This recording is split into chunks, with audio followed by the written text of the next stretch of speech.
my advice would be go with the big or the biggest model that you can find, see if it solves your problem. Then using techniques like distilling, fine tuning, and there are many others, quantization, see if you can make the model smaller. 80% of all AI pilots fail. And that's according to the Harvard Business Review. I did my homework, y'all.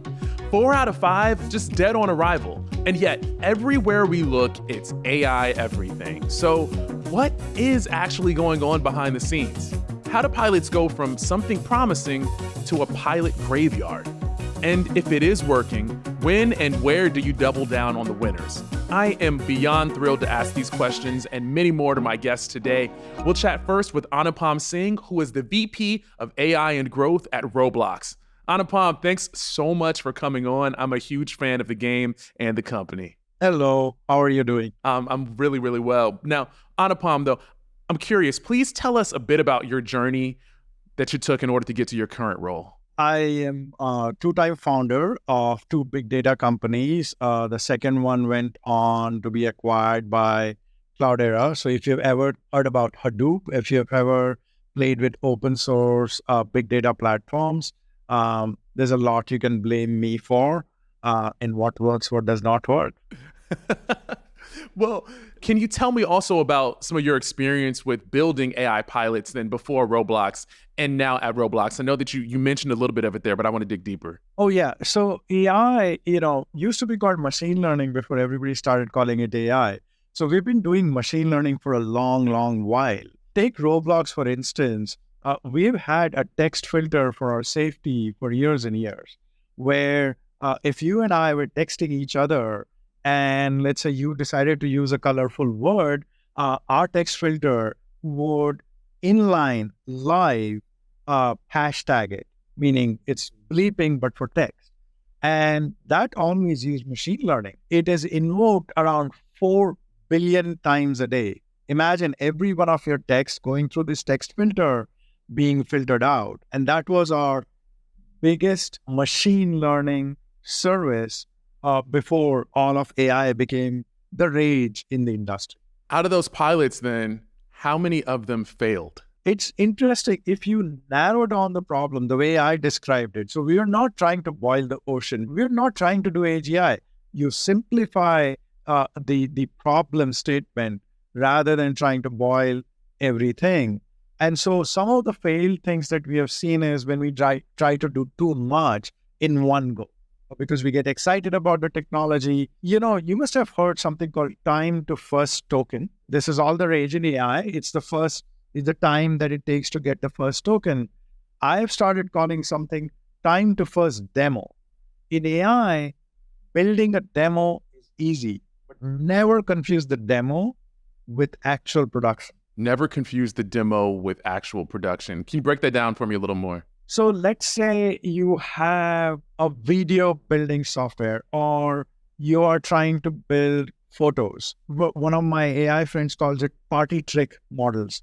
Party trick model says you open your phone and you say, I want dolphins riding bicycles on Ocean Beach in San Francisco. Comes out and it's beautiful. Well, firstly, it's not useful to anything. It's apropos nothing. Now, if you want to build a real video or a 3D world, which has Ocean Beach, which has the fog of San Francisco, which has dolphins, it's a much bigger task. So the demo sometimes confuses people. I have other companies where people have gone to the board and demoed something, and the board assumes that it is the full product. We try to avoid that. We try to avoid irrational exuberance around AI demos. Well, then how widespread is this issue of irrational exuberance? Honestly, because so many models are now available, so many large models are so easily available, I think it's become more common now because you can ask, the model can almost fool you into thinking that you just solved a very complex business use case, but it really hasn't. I'm very curious about where does this usually start, though, within the company or within the organization? Does it start in the C-suite or more so on the developer level? At some level, it's at the developer level, because earlier, if you did AI before the large models, you would have to start with the data. You'd have to figure out which neural network technique you're going to use, and then you have to figure out about the output. But now, because large models are available off the shelf, and many companies are making them accessible, your first step is much easier as a developer. Now, all of it portends well for the future, but just because it is easy to do the first step, people confuse it with the end, with the conclusion of the project. Does that make it almost too easy to step into piloting? In some ways, yes. It is very easy to articulate a business problem, have a demo ready, and in your mind, you're now not thinking about cost, you're not thinking about data quality, and you're not thinking about user experience. If you take these three away, the project becomes easy. But if your AI model is about to curse at you, or it is going to give you factually wrong answers, how do you assure that that's not happening? And those are the last 10% of an AI project might be harder than the first 90%. So what else are people missing as they start the piloting process? I think the first one I would say, because Roblox is at such a high scale, we have to think about cost. We like to give out our features to all of our users and all of our creators. So from day one, we have to think about, publicly we talk about 4 billion hours of engagement. So it's 4 billion hours of people talking to each other, people playing with each other, people building content, and we need to think at that scale. So often people will forget the number of tokens that are actually going to be used. And then when you multiply it by cost of running it on the cloud, your beautiful AI project could cost your company $100 million straight up, and the bills are running up the way cloud bills do. They start very innocuously, and then suddenly it's a huge cash outlay for your company. Okay, you've identified a couple of huge problems here right then, Anupam. So I need your help now in helping us identify some hacks on how to build something that has staying power. So number one, let's talk about cost, okay? On cost, consider whether you really need that large a model. There's a little bit of an ego battle. It's like, John is using 100 billion parameter model, but Arvind is using a 10 billion parameter model. Oh, obviously 100 billion is better than 10 billion. Not true, because if your business problem is constrained enough, if your user experience question is constrained enough, you can actually work very well with 10 billion parameter model. What happens next? A 10 billion parameter model sometimes is 100 times cheaper than, let's say, 100 billion parameter model. So it's very important to constrain the problem and then use that constraint to reduce the footprint of your machine learning model. See, now you've got me in two different mindsets, though, because if I'm going to start small, how can I start to think about scalability? When I say start small, I don't mean that you should always start with the smallest model possible. You can start with the biggest model, on whether it's open source, whether it's your own. Take the biggest model. See if it solves your user's question. Let me give you an example. We started on something called Code Assistant. Millions of creators come to our platform and they write code. Of course, having a Code Assistant is great, but we started with a very big model. We actually put it in what you would call a pilot, saw that our users, our developers really like it. Then behind the scenes, because we had a gateway sitting in between, behind the scenes, we changed the model to a smaller model and tested it. We changed it to a smaller open source model.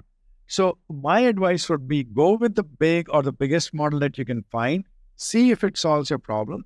Then using techniques like distilling, fine-tuning, there are many others, quantization, see if you can make the model smaller. So that's sort of the first step. Gotcha. Okay, so see if I can make the model smaller. Now, let's fast forward some. I've got my pilot, and I'm ready to grow now, Anupam. I want to grow. So I need a team.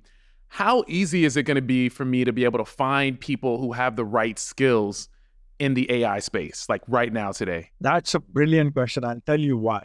Because whenever we think about AI, we think about models. Whenever we think about models, we start thinking about people who can train these models. But what we have learned here is the magic starts a little before. which is data. So preparing data for AI is very different than preparing data for business intelligence. If you remember your business intelligence software, what does it do? It creates charts, it creates pie charts and swim lanes and whatnot. But preparing data for AI is different. You have to create vector embeddings, you have to put it into a vector database. We have learned that right now, some of it is art and some of it is science. And finding that right mix in the engineer to think about data is sort of the hardest skill in the market. I want to give a shout out, by the way, to everyone who's listening right now, especially some engineers that I'm sure are tuning on into this one. I want you to speak directly to them, though. Let them know, how can today's engineers start learning these skills? If you are a database person or if you're a data person, start thinking about vector databases, start thinking about what an embedding looks like. It's not that bad. It's still a table. It's still data. Okay. Data stays data. So that's one way you can get in. The second, of course, is learn a few model optimization techniques. Not all of us have to go and build GPT. Not all of us have to build these bigger models. If you want to get your feet wet on AI, go in and just learn these techniques like RAG, fine-tuning, quantization, and just play with a model. You don't have to do the training yourself. And the third kind of engineer who will thrive, we didn't talk about performance as such. I emphasize cost, I emphasize data quality, but in the end, when you're typing in and your AI is taking too much time to respond, you as a user are not going to like it. So what is software about? Since many decades ago, it's about performance. And a lot of that performance is still distributed systems engineering. And so if you're a distributed systems engineer, you still have a lot to contribute because in AI inference, all of these older techniques are coming back. Since you're here, we obviously have to talk about your work at Roblox. All right. So in your view, how's AI shaping the future of gaming? Oh, I thought you would never ask. So there's a few things that are all active simultaneously. So it's a very exciting time to be involved with Roblox and AI. So the first one is, of course, creation itself. You want to create a game, you come to the Roblox platform, we'll help you with texturing, we will help you with code assistance, okay? Your creation is ready, but now you have to send it out to millions and millions of users. In our case, it's essentially every corner of the planet. We have about 24 data centers at the edge where your creation is going to go. We have features which help you with rendering. As a creator, you don't want to spend too much time rendering it. So that's the creator. Now let's say you're a user.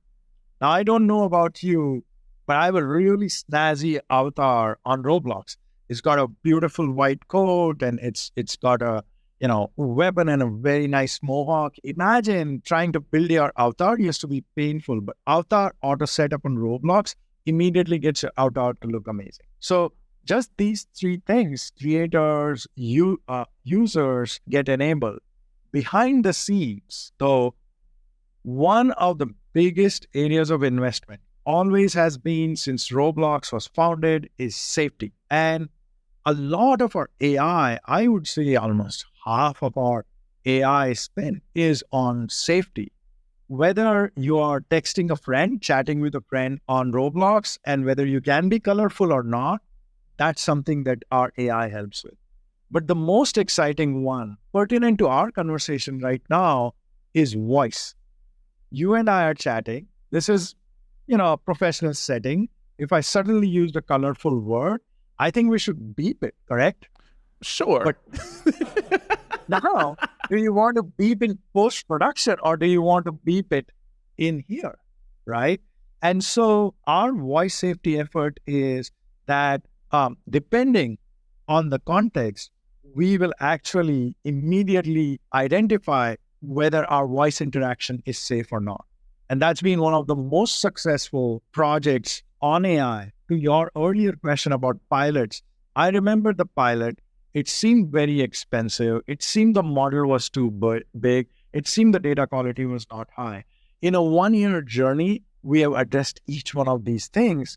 And now the safety group is the biggest user and consumer of our AI platform. I can only imagine the colorful language that we would hear if we just stood outside the door during that training. We had this great demo in which our vice president of engineering for safety would be talking to our founder and CEO in the town hall, and it would nudge them to be less colorful. So it's a pretty impressive demo. Well, then what do you see coming next then? As Gen AI gets better and pilots do start improving, what's on the horizon? Firstly, if you live in San Francisco, hopefully you have seen these driverless cars. It's amazing that literally in real time, this car is able to reason about what it is seeing, what it should do. And because San Francisco is very narrow and steep street, sometimes it has to back away to let a garbage truck go by. So in a way, I feel excited that the future is already here in certain parts of the world. So that's part one. Part two, I think all the AI excitement today is legitimately about text. I type in something, it types something back. But the next horizon is image, which is already here. People are talking about image. Then we are thinking about audio. Then we are thinking about video. And then we might think about the world itself. And for us, because we live at the intersection of the real world and the virtual world, building these worlds in the most efficient way possible is a big deal. It takes too much effort for our creators to take what is in their mind and translate into working code. We want to sit in between and let you become a storyteller on Roblox. Versus today, what you would have to do is you would have to write some code and you'd have to learn how to, build a Roblox world. Imagine you could just say it and out pops a Roblox game and you and I are playing that in 5 minutes. That's the future for us, at least. So is there a world post-code then? Is that what's on the horizon? It's possible. The beauty about AI today is, apart from obviously what we started with, yes, there's a lot of failures that we will encounter like any other innovation, but every 3 months, an entire set of assumptions get broken and we see something new. So it's an exciting time to be working in machine learning and AI for sure. Then my final question with that is, with everything becoming so much more accessible, with creating pilots becoming more accessible, do you think that's going to lead to more pilot failure in the future, since people can feel so confident about it and just jump in even without a ton of experience? Or do you think that that's going to improve the quality of pilots that we get?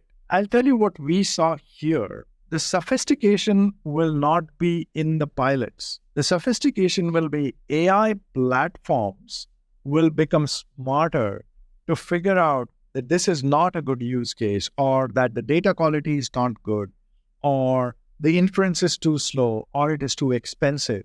You know how if you go back to the time when cloud was new, I could just, ask my boss to give maybe their credit card and put it on the company tab, and that's it. That's my cloud pilot.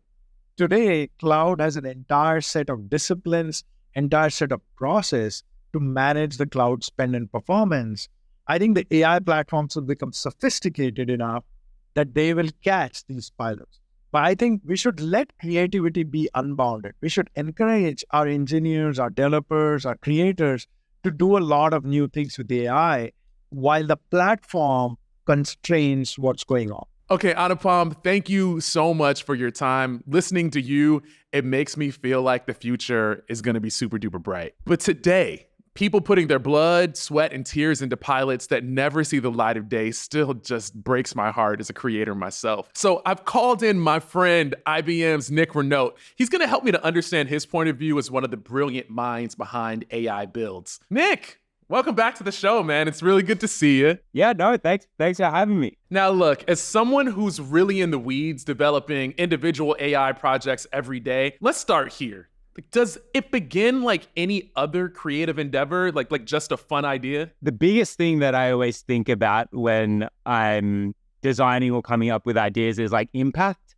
So if I build this, how's it going to be able to be used? Who's going to be able to use it? Where is it going to go? What's the potential? Like one of the most popular projects that actually built on YouTube was the sign language detection model. And there's been a ton of other object detection models that I'd seen floating around YouTube before, but I thought, hey, this one's actually got some real use, and like maybe I won't push this to the absolute nth degree, but if I can give people a start, it'll actually help kick people off. And I actually had a father reach out to me yesterday who's actually taking the model that I helped start designing on YouTube, and he's using object detection and embedding that inside of a set of glasses for his daughter who is blind to help identify obstacles in a way. So I thought that was a really cool sort of evolution of the project that I sort of started off with. Jeez, how validating that must have sounded to you, like to know that something that you just dreamt of on a whim and just started, doing is actually being placed in real life application. Congratulations on that. Yeah, thank you. And I mean, the funny thing is that like there's been so many different offshoots from that project. There's obviously been others, but like this one, because it's had that greater for the greater good type feel to it or vibe to it, it's really gone a lot further. I know clearly that you have a ton of ideas. They must just like hit you at all different points in time. But when you're trying to narrow those ideas down and when you're really trying to plan a pilot, how do you try to make sure that the pilots that you do endeavor to create actually grow up, actually make it far enough to take root? Yeah, I think I'm going to switch speeds here, right? And then focus a little bit more on like how I do it at work as opposed to like personal projects. Because a lot of my personal ones sort of just go off the wayside, kind of like the amazing footage that you mentioned at the start. Like they're always on the to-do list. Whereas when I'm at work, I'm a lot more driven to make sure that these do grow up. So I sit inside of an organization inside of IBM called Client Engineering. And we actually created this framework called the Pilot Engineering Method. One of the first steps when it comes to kicking off any pilot is actually looking for a specific business opportunity and then looking at use case discovery. Those two steps ensure that you're at least going down the right path to begin with. I think we're going to talk about like one of my biggest failures a little bit later on, but like the reason that pilot failed or the project that I was working on failed was because I didn't do that. So I didn't look and identify a valid business opportunity. I didn't do proper use case discovery. And then most importantly, I didn't quantify the business value. Like how much is it worth to the organization to solve this problem? Because then they're actually going to want to solve that particular problem. Like I always talk about it or refer to it as the bleeding neck problem. Like if your neck's bleeding, you really want to solve that problem, right? Is what we're trying to solve a bleeding neck problem. So when it comes to actually going through that process, I think those two steps are critical. And that all sort of starts at the initial phases of the project, right? So actually doing workshops and working with a client, like this stuff can't happen in isolation. It's absolutely critical that when you're looking for the business case and when you're looking for the use case, that you sit down with the people that are going to be using it, not just the project sponsor or the person funding it. It's like, is this going to be valid to the person that's actually going to be using it in their day-to-day life? And then from there, not just sort of disconnecting, they need to be critically engaged at every particular step of that project. So once we sort of decide on that, then we really go into what we call the co-creation phase. And keep in mind, like co is the really important part in that. It's not just engineers building stuff off on their side or on their machine just hacking away. It's building alongside our clients. And then once we've gone through that process along with a number of playbacks, it's really about transitioning this off into production, because you've probably seen it before, right? That there's a bunch of projects, they start off, they're really great, and then they never really make it out there into the wild. And that happens a lot, right? Like there's a lot of developers building a lot of stuff and like there's a lot of pilots being spun up. But if you haven't actually gone and established that business value, looking specifically at a valid use case, then there's not going to be a bleeding neck need to actually get this into production or actually use it inside the organization. So going through those steps, the workshops, the builds, the transition, we bake that into each one of our projects and our pilots to make sure that they do grow up. When you mentioned the part, Nick, that to me really seems to kind of like sum up everything that you shared there. Because just listening to me, I'm like, wow, it would be so much fun to brainstorm and to come up with different things. But at the same time, even though that is such a thrill, that also places so much responsibility on just you as one person to stay personally motivated and to push it on through. But when you're working with a client, like, you can't just shrug it on off because you become bored of the project anymore. So since you can't plan for everything, how do you try to design your pilots so that they can adapt to what you can't know, but like at the same time, you can't know what you need to build into them? So I feel like we're stuck in this circle. So how do you fix that? There is that loop, right? There's the known knowns, the known unknowns, but then there's always going to be the unknown unknowns, right? This comes with every project, right? It's not just AI projects that have instances of scope creep, where something creeps in and it's like, oh, this is an absolute critical thing that we didn't mention at the start that we now need to go and handle. Part of good project management sort of hedges against that, right? So like agile project management makes sure that like we're prioritizing to build stuff that is absolutely critical to ensuring that this particular pilot succeeds. A lot of the risk associated with that can be sort of hedged or mitigated against by doing that use case discovery and working alongside the client. Because really quickly, if the client's testing as you're building, they'll probably point out like, oh, we can't have that field there, or oh, I need that filter there, or oh, we can't show that data because it's super sensitive and this person shouldn't have access to it. So co-creating sort of alleviates a lot of that other concern, but also doing playbacks. So whenever I do pilots, I try to make sure that anybody that is going to have a potential touch point or is going to be a decision maker for this potential solution going live needs to be in those playbacks. They need to be seeing what we're building, because you never know how one particular workflow might impact somebody else until somebody else is there in that room. So making sure that those happen proactively and not reactively is critical as well. Well, look, it's funny because hearing you share all of that, as a listener, I'm like, well, it sounds like Nick has it all down. He's got it all together. So how could anything possibly go wrong? What is it like? Bear Grylls adapt to overcome something else? Like right. So, but I know that that's not true because you teased us a little earlier by telling us that there was a failure. So I'm going to kind of push on the wound a little bit here, and I'm going to ask you if you can tell us some more about that failed pilot that you worked on. Yeah. Thankfully, this wasn't a pilot at IBM, so that there's no brand rep or damage likely to occur as a result of this. A while ago, so I was just coming out of university. I was doing my master's, and as part of that, we had a startup incubator, and our startup got picked to go into the incubator and to build it out. And the whole premise of it was like, we were going to be building an application or like a solution to help increase transparency of patient journeys throughout a hospital. Because like one of the big factors when you're inside of a hospital is like, you don't really know what's happening and you don't really know what's going to be happening next. And that can really increase the stress and concern when you're going through that process or you're getting treatment. Now, I thought this was a massive problem because my girlfriend had just been through hospital. She was going through surgery and it was an absolute nightmare. Like we went into the hospital ward one time and they're like, who are you? Why are you in this bed? And I was like, oh no. As if it's not enough to know what's going to be happening to us at that particular point in time. They don't know who we are. And so I'm like, does anyone know what's happening here? So I'm like, oh, this is a great idea. Like we can help improve transparency in hospitals, improve patient experience, and that has a knock-on effect. There's a bunch of research studies that like improving patient experience ensures reduces the likelihood of readmissions. It improves recovery rates. It reduces like a whole ton of costs associated to that hospital and providing care for that patient. And I'm like, okay, let's build a solution for this. I can do data science. I can build machine learning models. This is awesome. We're going to bake it all into it. So we build for like 3 months, right?